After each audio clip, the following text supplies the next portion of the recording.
I was reported missing for 36 hours. What scares me is that I almost didn't try to leave. This happened 6 years ago. I'm telling it now because the guy who did it died last month.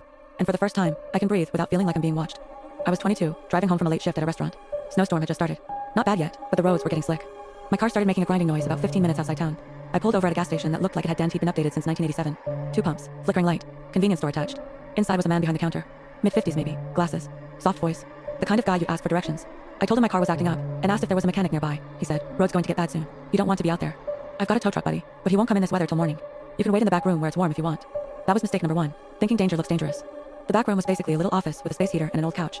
He brought me a blanket and a can of soup, didn't hover, didn't stare, just normal. I texted my roommate that I was stuck waiting out the storm. My phone battery was at 12%. He said, "You should get some rest. I'll wake you if the truck comes."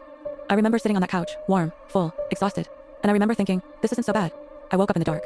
Not pitch black, dim light from a lamp in the corner. My arms felt heavy. My mouth was dry like cotton. I tried to sit up. I couldn't.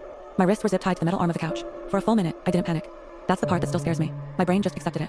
Like I was still half dreaming and this was part of the script. Then I heard him talking, not to me. On the other side of the door. His voice was calm, almost cheerful. "Yeah, roads are terrible. She's staying the night. Safer that way." He was on the phone, pretending I was fine. I started pulling at the zip ties. They cut into my skin immediately. That snapped me awake. The room looked different now.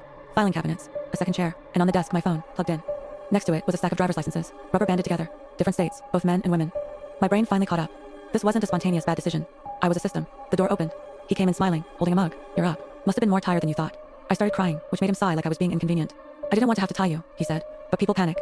This way, we can talk calmly." He pulled up the second chair and sat facing me like we were about to have a therapy session. "I take care of people who are between places," he said. "Travelers, lonely folks. No one notices right away. You'd be surprised how long it takes." I asked what he was going to do. He said, "That depends on how well you settle in." Settle in, like I'd moved into an apartment, not been abducted. He wasn't yelling, wasn't angry. That made it worse.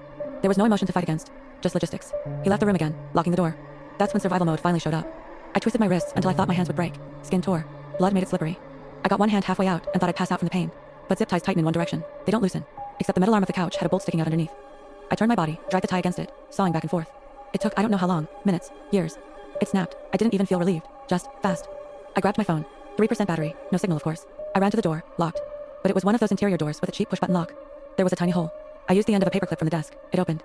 He was in the store area, back turned, mopping melted snow by the entrance like it was a normal night. I walked past the shelves barefoot and bleeding, and he didn't even hear me. I ran into the storm. A snowplow driver saw me on the highway shoulder about 10 minutes later. I don't remember waving him down. I just remember headlights and then being inside a warm cab and someone saying, "Jesus Christ." Police found the zip ties, the IDs, and a shallow grave behind the building once the snow melted in spring. I testified 2 years later. He never looked at me in court. Just stared straight ahead like I'd been a scheduling error.